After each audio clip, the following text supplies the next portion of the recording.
This model is 4 times cheaper, keeps a 1 million token context window, and yet it's competing head-to-head with the most powerful AI models on the market. Google just released Gemini 3 Flash, and it costs only 50 cents per million input tokens and $3 per million output tokens, while offering the same massive context window as Gemini 3 Pro, which was released just 1 month ago and costs $12 per million output tokens.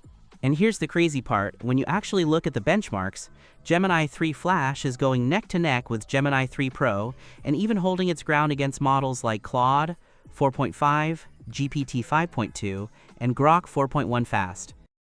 So what we're going to do in just a minute is create an authentication system using Clerk, set up a backend using Neon.tech, and then we'll test the capabilities of this AI model. So to use Gemini 3 Flash and really test its coding capabilities, you actually have 2 options. You can use it directly inside VS Code with the Kilo Code extension, or you can use it inside Google Antigravity. This right here is Google Antigravity, and inside it you can use Gemini 3 Pro or Gemini 3 Flash. You can use any of these models completely for free here. Of course, there are some limitations, and I'm aware of that. So what we're going to do is try to create a complete full-stack application using Gemini 3 Flash inside Google Antigravity, and then we'll see if we run into any rate limits or not. I'm going to start by creating a Next.js project inside Antigravity. If you don't know how to do that, you can just go to nextjs.org/docs, where you'll find the command you need. You just copy that command and run it in the terminal inside Antigravity.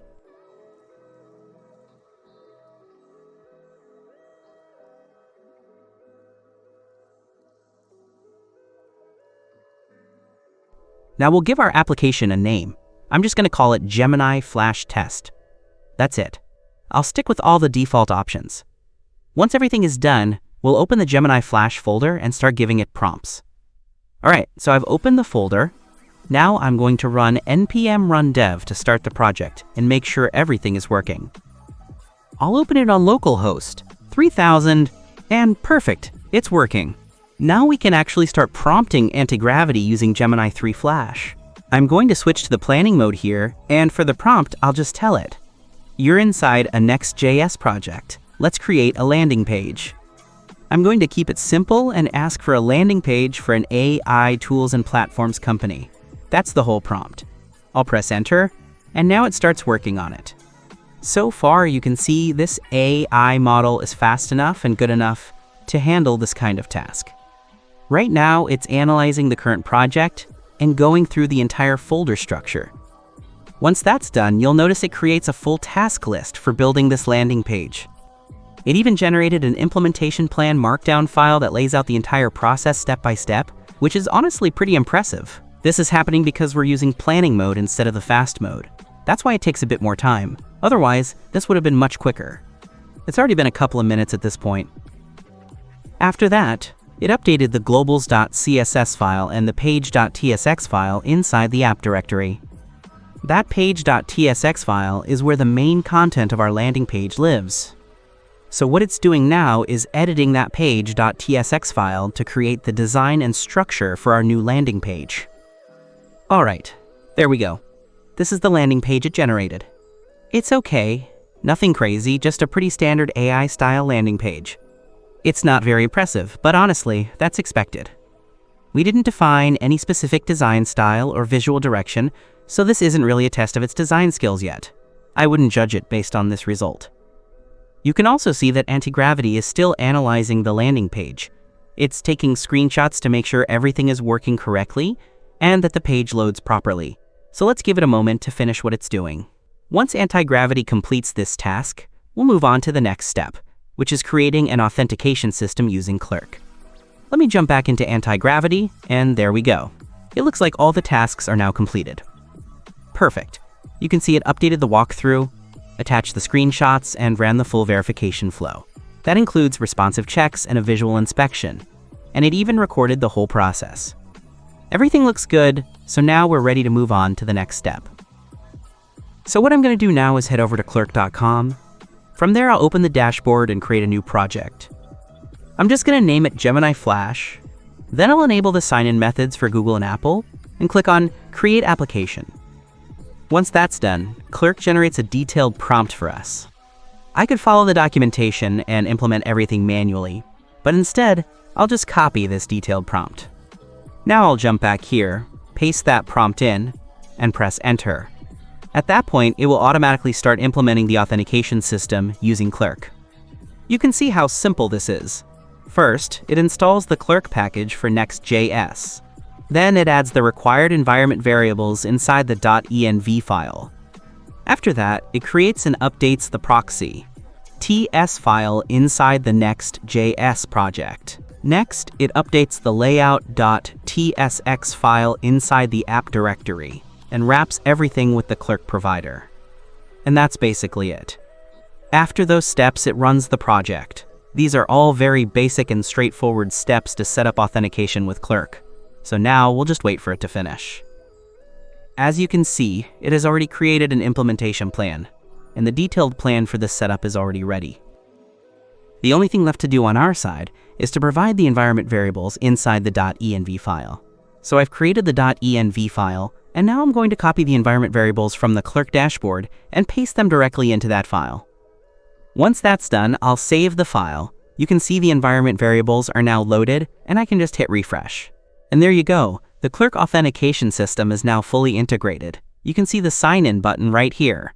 If I click on it, the Clerk pop-up appears, and I can simply click Continue with Google and log in using my Google account.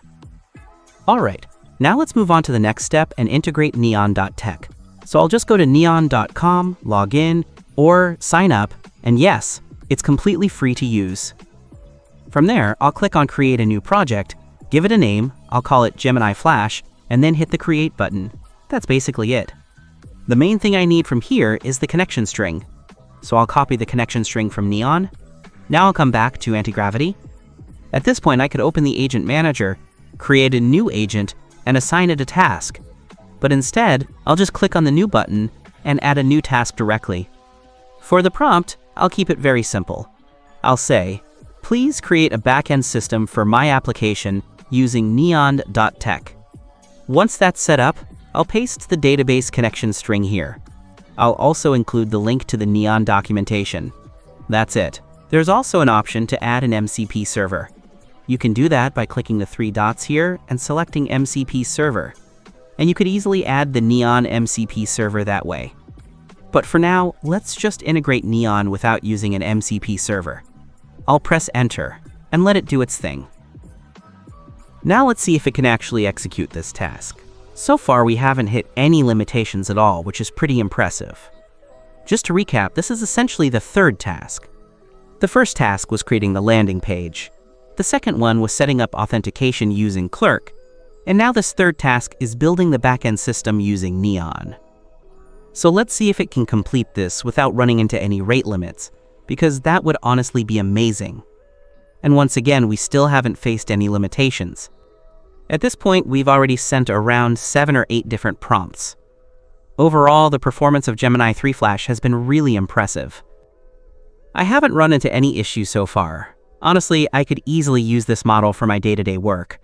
It's about 4 times cheaper than Gemini 3 Pro, and around 4 to 5 times cheaper than models like Claude Sonnet 4.5 and GPT 5.2. So it added the database URL inside the .env.local file. At this point, the implementation is basically done. Now what we need to do is verify that everything was set up correctly. We want to make sure all the tasks were implemented properly, check that the database schema is correct, and also confirm that the SQL queries were executed successfully inside Neon. So I'll ask it to give me the SQL query.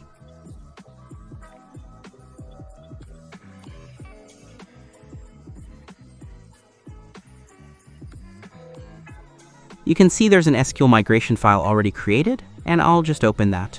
It looks like Antigravity already ran the migration, so the table we need already exists on the database.